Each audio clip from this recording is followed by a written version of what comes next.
తాకట్లో ఉన్న మీ బంగారాన్ని విడిపించి ఆ రోజు ఆన్లైన్ రేటుకి కొంటాం. Sharma gold company. నమస్తే, వెల్కమ్ టు సుమన్ టీవీ. నేను మీ సుమన్ టీవీ ఉషా. చాలా మంది జాతకరీత్యా కనుక మనం చూస్తే రాసుల వారీగా 12 రాసుల వరకు అసలు ఏ విధంగా ఉండబోతుందని అడుగుతుంటుంటారు. ప్రతి సంవత్సరం కూడా మార్పులు ఏ విధంగా ఉంటుంటాయి. వ్యాపారంలో అయినా, ఉద్యోగంలో అయినా, సంతానంలో అయినా, వివాహం విషయంలోనైనా, లేదు అంటే కొంతమంది ప్రేమ వ్యవహారాలకు సంబంధించి కూడా అడుగుతూ ఉంటుంటారు. సో ఎస్పెషల్లీ కనుక మనం చూసుకుంటే 12 రాసుల వరకు అసలు ఏ విధంగా ఉండబోతుంది అన్న విషయాలపై మనతో పాటు ఉమాదేవరకొండ గారు ఉన్నారు. ఆయన అడిగి తెలుసుకుందాం. నమస్తే ఉమా గారు. నమస్తే అమ్మా. సో 12 రాసుల వారిగా కనుక మనం చూసుకుంటే మిథున రాశిలో పుట్టిన ఎవరైతే పురుషులు ఉంటూ ఉంటారో మగవారికి అసలు ఏ విధంగా ఉండే అవకాశం ఉంటుంది అంటారు? ఏ వయసు నుంచి వాళ్ళకి కలిసి వచ్చే అంశాలు ఉంటాయి? ఏ విషయాలలో తప్పకుండా ఈ సంవత్సరంలో జాగ్రత్తలు వహించాలి అంటారు? ముఖ్యంగా మిథున రాశి అంటే మృగశిర నక్షత్రము 3, 4, ఆరుద్ర 1, 2, 3, 4, పునర్వసు 1, 2, 3 పాదాల దాకా ఈ యొక్క మిథున రాశిగా పరిగణించబడతారు. అయితే మిథున రాశికి సంబంధించి అధిపతి బుధుడు అవుతాడండి. సో బుధుడు అని అంటే ఇక్కడ బుధుడు కన్యకి మిథునకి కూడా అధిపతి అవుతాడు. సో ఇక్కడ మిథునానికి వచ్చేసరికి మిథునం వాళ్ళ యొక్క క్యారెక్టరిస్టిక్స్ ఏముంటాయంటే మచ్ మోర్ టాలెంటెడ్ అండి. బయటికి కనిపించేంత మెతక కాదు, బయటికి కనిపించేంత తెంగరవాళ్ళు కాదు. విషయంగా చెప్పాలంటే అంటే ఏంటంటే లోపల ఎంత డేంజరస్ పర్సనాలిటీస్ అయినా, లేకపోతే ఎంత టాలెంట్ ఉన్నా, లేకపోతే వాళ్ళ యొక్క కెపాసిటీ ఎంత ఎక్కువ ఉన్నా బయటికి మాత్రం చాలా కామ్గా, చాలా డీసెంట్గా అలా ఏది కనబడి చిన్న చిరునవ్వు నవ్వి అలా కనబడుతూ ఉంటారు, ఏమీ తెలియనట్టు. కానీ లోపల మాత్రం వాళ్ళకున్న కెపాసిటీ చూస్తే ఇంక ఏ రాశి వాళ్ళు సరిపోరు. అంటే బయటికి కనిపించే పిక్చరైజేషన్ వేరేగా ఉంటుంది, వెనకాల ఉండేటువంటి సినిమా అంతా వేరేగా ఉంటుంది. సో వాళ్ళని అంచనా వేయడం చాలా కష్టం అండి. వాళ్ళ అవతల వ్యక్తిని అంచనా వేస్తారు తప్ప వాళ్ళని మనం అంచనా వేయడం చాలా కష్టం. బికాస్ బుధుడు క్యాలిక్యులేటివ్ కాబట్టి వాళ్ళ అవతల వ్యక్తి మనిషిలో మైండ్లో ఉండేటువంటి విషయాలను అంచనా వేయడానికి చూస్తుంటారు ఎప్పుడు. సో మైండ్ గేమ్ అంటారు కదా, ఆ మైండ్ గేమ్ ఆడడంలో మిథున రాశి వాళ్ళు ఎక్స్పర్ట్స్ అండి. ఎలా అయినా సరే, ఏదైనా సరే అవతల వ్యక్తి వీళ్ళ గుట్టు బయటకు తెలియదు, ఎవ్వరికీ తెలియదు, ఆ రకంగా ఉంటారు.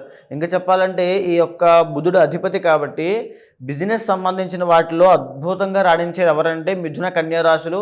అందులో మిథున రాశి వాళ్ళు ముఖ్యంగా కమ్యూనికేషన్లో అండి. 3rd హౌస్ బికాస్ కమ్యూనికేషన్ కాబట్టి కమ్యూనికేషన్ డిపార్ట్మెంట్స్లో, లేకపోతే జర్నలిజం అవ్వచ్చు, మీడియా డిపార్ట్మెంట్స్ అవ్వచ్చు, లేకపోతే ఒక పొలిటికల్గా అవ్వచ్చు, లేకపోతే ఒక సినిమా రంగం అవ్వచ్చు, వీటిలో ఎక్కువగా రాణిస్తారు. అంటే పబ్లిక్ డొమైన్లో ఎక్కువగా మిథున రాశి వాళ్ళు బాగా రాణిస్తారు. అందులో కూడా కమ్యూనికేషన్ సంబంధించి, అందులో కూడా చేతి వృత్తి వ్యాపారాలకు సంబంధించి మనం చేత్తో చేసుకునేటువంటి వృత్తి వ్యాపారాలు ఏవైతే ఉంటాయో, కంప్యూటర్ సంబంధించిన వర్క్స్ అవ్వచ్చు, డేటా సెంటర్స్ అవ్వచ్చు, లేకపోతే ఇంకా ఏదైనా ఐటీ సెక్టర్స్ అవ్వచ్చు, సాఫ్ట్వేర్ ఫీల్డ్ అవ్వచ్చు, ఇవన్నీ కూడా బుధుడికి సంబంధించి. అండ్ మోరోవర్ ఇంకోటి సర్జన్స్ అండి. బుధుడు కాబట్టి వైద్యుడు కాబట్టి సర్జరీలు చేసేటువంటి డాక్టర్స్ అయినా, లేకపోతే ఎనస్థీషియా డాక్టర్స్ అవ్వచ్చు, ఆ మెడికల్ ఫీల్డ్లో నర్సింగ్ కూడా అవ్వచ్చు. ఎందుకంటే ద ఒరిజినల్ 2nd హౌస్ వీళ్ళకి కర్కాటకం చంద్రుడు అవుతారు కాబట్టి నర్సింగ్ ఫీల్డ్ అద్భుతంగా రాణిస్తారు. అగ్రికల్చర్ చాలా బాగుంటుంది. అంటే చేతి వృత్తి వ్యాపారాలు చేసుకునేటువంటి ఎలాంటి వృత్తుల్లో అయినా మిథున రాశి వాళ్ళు అద్భుతంగా రాణిస్తారు. దాంట్లోనే కోట్లు గణించేటువంటి తెలివితేటలు వీళ్ళకి ఉంటాయి. విద్య పరంగా కూడా చాలా అద్భుతంగా ఉంటుంది వీళ్ళకి. సో వీళ్ళు ఏంటంటే ఏదైతే విద్యను అభ్యసిస్తారో దానికి తగినటువంటి వృత్తుల్లోనే ఎక్కువ శాతం సెటిల్ అయ్యేటువంటి అవకాశాలు ఉంటాయి. ఇకపోతే 4th హౌస్ వచ్చేసి బుధుడు అవుతాడు కాబట్టి మంచి గృహయోగాలు సిద్ధించడము వీళ్ళకి. అంటే 2+ అండి, 2+ గృహయోగాలు వీళ్ళకి ఉంటాయి. నేను బుధుడు సిగ్నిఫైస్ 2+ కాబట్టి మల్టిపుల్ కాబట్టి ఖచ్చితంగా 2-3 ఇళ్ళు ఉంటాయి. అయితే ఎప్పుడు ఉంటాయి ఇళ్ళు అంటే మీరు ఇందాక ఏజ్కి సంబంధించి కూడా అడిగారు కాబట్టి 30 దాటిన తర్వాతనే వీళ్ళకి వస్తాయి. ఎందుకంటే బుధుడు గృహకారకుడు, 4th హౌస్ గృహ సంబంధించి. సో కారకో భావనాశ ఎప్పుడైతే అవుతుందో ఈ ఇళ్ళకి సంబంధించి కాస్త ఇబ్బందులు అవుతాయండి స్టార్టింగ్ ఎర్లీ స్టేజ్లో. తర్వాత 2+ ఇళ్ళు అనేవి సంపాదించుకోవడానికి చాలా అవకాశాలు ఎక్కువ ఉంటాయి. ఇంకా దాంతోపాటు 5th అండ్ జాతకంలో 5th అండ్ 12th లార్డ్ శుక్రుడు అవుతాడు కాబట్టి ఈ శుక్రుడు అంటే వీళ్ళకి కనుక మిథున రాశి వాళ్ళకి అమ్మాయి పుడితే అమ్మాయి వల్ల అద్భుతం కలుగుతుందండి. అంటే అదృష్టం పడుతుంది. అంటే కొన్ని రాశుల వాళ్ళకి కొన్ని జాతకాలకి కొన్ని ఉంటాయండి నిర్దిష్టంగా. అవి జరిగాయంటే వాళ్ళ జీవితంలో మార్పులు వస్తాయి తప్పకుండా. ఇప్పుడు ఇందాక గృహయోగం అలా చెప్పాను, అలాగే వీళ్ళకి ఆడ సంతానం కలిగింది అని అంటే వాళ్ళకి అదృష్టం పట్టినట్టే. ఆడ సంతానం వల్ల వీళ్ళ యొక్క కీర్తి ప్రతిష్టలు వ్యాపిస్తాయి, వీళ్ళ యొక్క పేరు వ్యాపిస్తుంది, వీళ్ళ యొక్క ధనము లేకపోతే వ్యాపారం. ఎందుకంటే వీళ్ళు వ్యాపారానికి సంబంధించిన దాంట్లో ఎక్కువ రాణిస్తారని చెప్పండి బుధుడు కాబట్టి. సో వ్యాపారాలు విస్తరిస్తాయి ఆడ సంతానం కలిగిన తర్వాత. ఎస్పెషల్లీ స్వాతి నక్షత్రం కానీ ఆ నక్షత్రంలో జన్మిస్తే చాలా అద్భుతంగా రాణిస్తారు. అయితే ఇకపోతే 6th house, the original 6th house వీళ్ళకి వృశ్చికం అవుతుంది కాబట్టి కాలచక్రం నుంచి 8th హౌస్ అవుతుంది, ఇక్కడ నుంచి 6th హౌస్ అవుతుంది కాబట్టి వీళ్ళు ఆరోగ్యపరంగా బ్లడ్కి సంబంధించిన విషయాల్లో, న్యూరో ప్రాబ్లమ్స్లో, తర్వాత స్కిన్ ప్రాబ్లమ్స్లో, డెంటల్ ప్రాబ్లమ్స్లో, బ్లడ్ ఇన్ఫెక్షన్స్, ప్లేట్లెట్స్ పడిపోవడము, ఇవన్నీ ఎఫెక్ట్ అయ్యే అవకాశాలు ఉంటాయి. తర్వాత బుధుడు వస్తున్నాడు కాబట్టి న్యూరో సంబంధించిన సయాటికా అవ్వచ్చు. ఎందుకంటే మళ్ళీ అక్కడ 8th హౌస్ వచ్చేసి శని అవుతుందండి, మకరం. కాబట్టి స్పైనల్ కార్డుకి సంబంధించిన ఇబ్బందులు అవ్వచ్చు, నడుము నొప్పులు అవ్వచ్చు, అంటే కూర్చొని పనిచేసి సయాటికా పెయిన్స్ అంటారు, అవి అవ్వచ్చు. స్పాండిలైటిస్ అంటారు, మెడకి సంబంధించినట్టు కాలర్ బోన్స్. సో వాటికి సంబంధించి అవ్వచ్చు. ఎక్కువ శాతం ఎఫెక్ట్ అయ్యేటువంటి అవకాశాలు ఉంటాయి.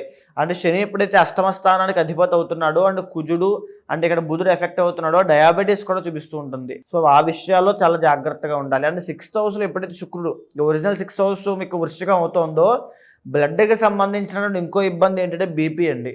సో ఇది 45 దాటిన మిడ్ ఏజ్ దాటిన తర్వాత ఈ ఆరోగ్య సమస్యలన్నీ వచ్చే అవకాశాలు ఎక్కువ శాతం ఉంటాయి. అయితే ఈ బీపీ విషయంలో కూడా చాలా జాగ్రత్తగా ఉండాలి. ఒరిజినల్ 7th హౌస్ వచ్చేసి వీళ్ళకి ఈ యొక్క గురుడు కాబట్టి 7th అండ్ 10th లార్డ్.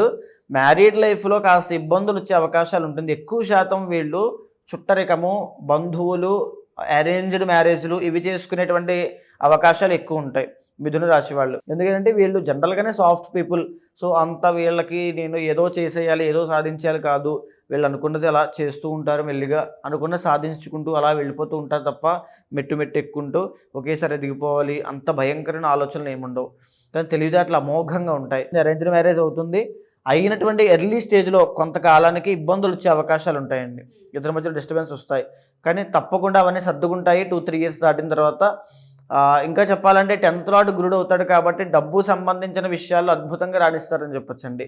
వడ్డీ వ్యాపారాలు కూడా అద్భుతంగా ఉంటుంది. ఇందాక నేను ఫస్ట్లో చెప్పినప్పుడు క్యాలిక్యులేటివ్ పర్సన్స్ అని చెప్పాను కదా, వడ్డీ వ్యాపారములు 10th లార్డ్ గురుడు అవుతున్నాడు కాబట్టి వడ్డీ వ్యాపారములు వీళ్ళు చేస్తే కనుక చాలా అద్భుతంగా రాణిస్తారండి, చాలా బాగుంటుంది. అయితే అష్టమ భాగ్యాధిపతి శని అవుతాడు కాబట్టి మిథున రాశి వాళ్ళు జనరల్గానే పూర్ణాయుష్యులు, అంటే 84 సంవత్సరాల పైనే బతుకుతారు మిథున రాశి వాళ్ళు. గుండె గట్టిదని చెప్పాలి. పూర్ణాయుష్ ఉంటుందండి వీళ్ళకి, ఆయుష్ విషయంలో ఢోకా లేదు. భాగ్యాధిపతి కూడా ఎప్పుడైతే శని అవుతాడో అపాత్ర దానం చేసి నష్టపోతారు. అపాత్ర దానం అని అంటే ఇవ్వకూడని వ్యక్తులకి డబ్బులు ఇచ్చి నష్టపోవడము, చేయకూడని వ్యక్తులకి సహాయం చేసి నష్టపోవడము, అపకీర్తి తెచ్చుకోవడము, పేరు పోగొట్టుకోవడం, గౌరవ మర్యాదలు పోగొట్టుకోవడం లాంటివి చేసే అవకాశాలు ఉంటాయి. కాబట్టి అపాత్ర దానము దయచేసి మిథున రాశి వాళ్ళు ఎవ్వరూ కూడా చేయొద్దు.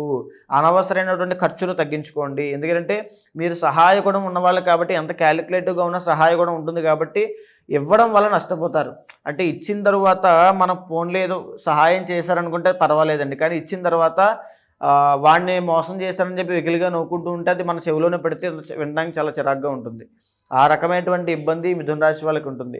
అదేవిధంగా ద ఒరిజినల్ 11th హౌస్ వచ్చేసి వీళ్ళకి మేషం అవుతుంది కాబట్టి పెద్దవాళ్ళ వల్ల, అంటే కుటుంబంలో ఉండేటువంటి పెద్దవాళ్ళు, బంధువులు, వాళ్ళ వల్ల చాలా ఉపయోగకరమైనటువంటి ప్రయోజనాలు పొందుతారు వీళ్ళు. చాలా అద్భుతంగా వాళ్ళ సపోర్ట్ కానీ, మెంటల్ సపోర్ట్ కానీ, స్పిరిచువల్ సపోర్ట్ కానీ, లేకపోతే ఫైనాన్షియల్ సపోర్ట్ కానీ అందుతుంది ఖచ్చితంగా. అయితే వీళ్ళు జాగ్రత్తగా ఉండాల్సిన అంశం ఏమిటంటే వీళ్ళకి ఆడ సంతానం చాలా అమోఘంగా ఉంటుంది. అదేవిధంగా ఆడవాళ్ళ వల్ల నష్టపోయేటువంటి అవకాశాలు ఉంటాయి. ఆడవాళ్ళనే కాదండి, లగ్జరీ, వీళ్ళు లగ్జరీగా నేను ఏదైనా చేద్దామని ఒక ఆలోచన వచ్చిందంటే అక్కడ డబ్బు నష్టం ఖచ్చితంగా కనబడుతుంది, అది గుర్తుపెట్టుకోవచ్చు. అండ్ ఇంకో విషయం చెప్పాలంటే మిథున రాశి వాళ్ళకి వైరాగ్యం అండి. 12వ స్థానంలో శుక్రుడు ఉంటే చాలామంది లగ్జరీ కోసం వీటికి మాత్రమే అనుకుంటారు. అనదర్ బ్యూటిఫుల్ బెనిఫిట్ ఏంటంటే వైరాగ్యము. 12వ స్థానంలో శుక్రుడు ఉంటే వచ్చేటువంటి యోగము అందరికీ రాదు. సో స్పిరిచువాలిటీని, ఈ యొక్క ఆధ్యాత్మికతని, ధార్మికతని, దైవాన్ని యథార్థంగా అర్థం చేసుకునే వాళ్ళు మిథున రాశి వాళ్ళు. వాళ్ళకి 50-60 దాటిన తరువాత నుంచి ఆ యొక్క స్పిరిచువల్ ఎనర్జీ అనేటువంటిది ఎంటర్ అవుతుంది. కుండలిని జాగరణ, లేకపోతే తొందరగా వైరాగ్యం రావడం, భక్తి జ్ఞాన వైరాగ్యాలు సిద్ధించేటువంటి రాశి మిథున రాశి. అంటే ఇహపర సాధనాలు రెండింటికి కూడా మిథున రాశి వాళ్ళు అద్భుతంగా ఉంటారు. సో ఓవరాల్ వీళ్ళకి బాగుంటుంది. వీళ్ళ క్యారెక్టరిస్టిక్స్ కూడా చాలా చూడడానికి, జీవితంలో వచ్చేటువంటి మలుపులు కూడా చూడడానికి చాలా బ్యూటిఫుల్గా ఉంటాయి. ఎందుకంటే ఒక గొప్ప గొప్ప పర్సనాలిటీస్ ఎలా అయితే వాళ్ళ జీవితంలో ట్రాన్స్ఫర్మేషన్స్ వస్తూ ఉంటాయో అలా వీళ్ళ జీవితంలో వస్తుంటాయండి. ఒక రకమైనటువంటి నేను స్థిరపడాలనే ఉద్దేశంతో వీళ్ళు జీవితంలోకి ఎంటర్ అయిన తర్వాత, మెల్లిగా స్థిరపడిన తర్వాత నేను స్థిరపడడం కాదు 10 మందిని స్థిరపడేలా చేయాలి అని చెప్పి ఆలోచన పుట్టిన తర్వాత, ఫ్యామిలీని చక్కదిద్దిన తర్వాత, మరలా నాకు ఉన్నది సరిపోతుంది మిగతా అంతా పంచిపెట్టాలనే ఉద్దేశం వచ్చిన తర్వాత, మళ్ళీ ప్రజల కోసము, భగవంతుడి కోసమో, సమాజం కోసమో బ్రతకాలని ఆలోచన వచ్చిన తర్వాత, వాళ్ళ జీవితంలో చనిపోయే లోపు వాళ్ళ యొక్క ఆధ్యాత్మికత రుచి చూసే తర్వాత, అంటే ఇన్ని రకాల ట్రాన్స్ఫర్మేషన్స్ మిథున రాశి వాళ్ళకి కనబడతాయండి. ఎవరైతే మిథున రాశిలో పుట్టారో మగవారికి అయితే డెఫినెట్గా బాగుంటుంది. 30 years తర్వాత వాళ్ళకి వివాహ విషయంలోనూ అండ్ దాంతోపాటు సంతాన విషయంలోనూ ఎటువంటి అడ్డంకులు అయితే లేవని చెప్పొచ్చు అంటారు. ఓకే, సో మీరు అన్నట్టుగానే జాతక రీత్యా చాలా బాగుంది అండ్ దాంతోపాటు మిథున రాశి వారికి ఎస్పెషల్లీ మగవారికి చాలా బాగుంది. కాబట్టి ఈ సంవత్సరంలో బిజినెస్ స్టార్ట్ చేయాలన్నా, వివాహంలోకి అడుగు పెట్టాలి అనుకున్న, సంతాన విషయంలో డెసిషన్స్ తీసుకోవాలి అనుకున్న, జాతక రీత్యా ఒకసారి మిమ్మల్ని కలవాలి అనుకుంటే ఏ విధంగా అంటారండి? ముఖ్యంగా ఇప్పుడు చూసుకుంటే మిథున రాశి వారికి 2025 గురించి మనం మాట్లాడుకుంటున్నాం కాబట్టి, మార్చి 30వ తారీఖు తర్వాత శని యొక్క ట్రాన్సిట్, అంటే ఆయన యొక్క చలనం జరిగిన తర్వాత మిథున రాశి వాళ్ళకి కంటక శని అనేటువంటి ఒక దోషం రాబోతుంది. ఈ కంటక శని అనేటువంటి దోషం వల్ల ఈ యొక్క మిథున రాశి వాళ్ళకి వృత్తి వ్యాపారాల విషయంలో స్తంభన అనేటువంటి జరుగుతుంది. స్తంభన అంటే ఆగిపోవడము, అభివృద్ధి జరగకపోవడము, ఎంత కష్టపడినా దాంట్లో ఒక రిజల్ట్ లేకపోవడం అనేటువంటి జరుగుతుంది. సో ఆ విషయంలో మిథున రాశి వాళ్ళు శనికి సంబంధించిన శాంతి పరిహారములు ఆచరించాలి తప్పకుండా. ఇకపోతే ఒక బెనిఫిట్ కూడా ఉంది. అదేమిటంటే మే 15వ తారీఖు తర్వాత గురుడు ఎప్పుడైతే మిథునంలోకి లగ్నంలోకి వస్తున్నాడో, దీనివల్ల ప్రత్యేకమైనటువంటి గుర్తింపు వీళ్ళకి రాబోతుంది. అంటే ఒక పక్క చూస్తే నెగిటివ్ కంటకషన్ కనబడుతుంది, ఒక పక్క గురుడు లగ్నంలోకి రాబోతున్నాడు. ఈ లగ్నంలోకి గురుడు వచ్చింది ఎంతకాలం ఉంటాడండి మిథునంలో అంటే మే 15 దగ్గర నుంచి అక్టోబర్ దాకా మాత్రమే ఉంటాడు. ఈ లోపల వీళ్ళకి ప్రత్యేకమైన గుర్తింపు, వీళ్ళ స్కిల్స్ని బయట పెట్టుకునేటువంటి సమయం రావడము, వీళ్ళ టాలెంట్ బయటపడడము, వీళ్ళను గుర్తించడము, వీళ్ళకి ఒక రికగ్నైజేషన్ రావడము, వీళ్ళ యొక్క ఖ్యాతి పెరగడము లాంటివి జరుగుతాయి. తరువాత అక్టోబర్ తరువాత నుంచి కర్కాటకంలోకి ఎప్పుడైతే గురుడు ఎంటర్ అవుతాడో అక్కడి నుంచి వీళ్ళకి డబ్బు అండి, అద్భుతమైనటువంటి ధనయోగం వీళ్ళకి పట్టబోతోంది. సెకండ్ హౌస్లోకి రాబోతున్నాడు కాబట్టి. అయితే ఇక చూసుకుంటే మే 18వ తారీఖు తర్వాత రాహు భాగ్యస్థానంలోకి వెళ్ళబోతున్నాడు. దీనివల్ల ఇంకొక ఇబ్బంది ఏమిటంటే డబ్బు నష్టపోవడం అనేటువంటి జరుగుతుంది. విపరీతంగా డబ్బులు వస్తాయి, దాంతోపాటు డబ్బులు కూడా విపరీతంగా ఖర్చు అయిపోతాయి. సో ఈ రెండు జరుగుతాయి. కాబట్టి ఇలాంటి కలయికలు ఉన్నాయి కాబట్టి మిథున రాశి వాళ్ళకి ఇంటర్నల్ జాతకం కూడా ఖచ్చితంగా చెక్ చేసుకోవాలి. ఇంటర్నల్ జాతకంలో వీళ్ళకి కనుక బుధుడు యోగిస్తూ ఉంటే, బుధుడు కనుక ఏ కన్యలోనో స్వోచ్ఛలోనో ఉంటే, అది ఏ పంచమ స్థానమో అయితే, లేదా శుక్రుడు యోగిస్తూ ఉంటే, శని భాగ్యాధిపతి అవుతాడు కాబట్టి భాగ్యంలో శని యోగిస్తూ ఉంటే, లేదా ఏ లగ్నమైనప్పటికీ కూడా శని యోగిస్తూ ఉంటే వీళ్ళకి అద్భుతమైనటువంటి రాజయోగాలు జీవితంలో ఉంటాయండి. అంటే అంచెలంచెలుగా ఎదుగుతూ అలా వెళ్ళిపోతూ ఉంటారు. ఎక్కడ వెనక్కి తిరిగి చూసుకోవాల్సిన అవసరం లేదు. కానీ చూసే వాళ్ళకి నాకు ఇన్ని ఇబ్బందులు ఉన్నాయి కదా అని ఏమైనా అనిపిస్తూ ఉంటే ఇంటర్నల్ జాతకంలో ఖచ్చితంగా దోషాలు ఉన్నట్టే. ఫర్ సపోజ్ ఏ కాలసర్ప దోషం ఉంది అనుకోండి, 33 సంవత్సరాల దాకా వాళ్ళ జీవితంలో ఎలాంటి మార్పులు రావు. వాళ్ళు ఎక్కడ వేసిన గొంగళ అక్కడే అన్నట్టుగా వాళ్ళు అక్కడే ఉంటారు. అది చిన్న ఉద్యోగం 15,000, 20,000, 30,000 అంతే, దాని మించి ఉండదు. మ్యారేజ్ కూడా లేట్గా అవ్వడం, 27, 28, 29, 30, 33 దాకా మ్యారేజ్ చేసుకోవాలని వీళ్ళకే అనిపించదు. చేసుకుందాం, H1B వీసా వచ్చాక చేసుకుందాం, 33,000 జీతం ఉంది, 33,500 అయ్యాక చేసుకుందాం, అక్కడి నుంచి అలా మళ్ళీ 36,000 అయ్యాక చేసుకుందాం, ఇంకో చిన్న ఇల్లు కొనుక్కున్నాక చేసుకుందాం, ఇలా ఇలా ఇలా ఇలా 33 దాకా వివాహం కాదు. అలాగా దోషాలు అనేటువంటివి కనబడుతూ ఉంటాయి. దానివల్ల ఈ ఇంటర్నల్ జాతకాన్ని, గోచారాన్ని సమన్వయం చేసుకుంటూ మనం వాళ్ళ యొక్క జీవితాన్ని ప్రొటెక్ట్ చేసిన తర్వాత ఏ పరిహారం ఆచరిస్తే వీళ్ళకి అద్భుతంగా ఉంటుందో నిర్ణయించవచ్చండి. డెఫినెట్గా అండి. సో మిథున రాశిలో పుట్టిన మగవారికి అయితే ఓవరాల్గా బాగుంది అని చెప్తూ ఉన్నారు. ఇంటర్నల్ జాతకం ప్రకారం కనుక మీకైనా అంటే ఉమాగారు చెప్పినట్టుగానే చాలామందికి సర్పదోషాలని చెప్తూ ఉంటుంటారు. దాంతోపాటు అష్టమ శని, అర్ధాష్టమ శని అని మాట్లాడుతూ ఉంటుంటారు. సో జాతకరీత్యా ఏ విధంగా ఉందని తెలుసుకోవాలి అనుకున్నా, లేదా పర్సనల్గా కెరీర్కి సంబంధించి మీరు అడగాలి అనుకున్నా, వివాహానికి సంబంధించి ఒకసారి తెలుసుకోవాలి అనుకున్నా, కింద స్క్రోల్ అవుతున్న కాంటాక్ట్ నెంబర్ని కాంటాక్ట్ చేయొచ్చు. థ్యాంక్ యూ ఉమాగారు. Thank you so much.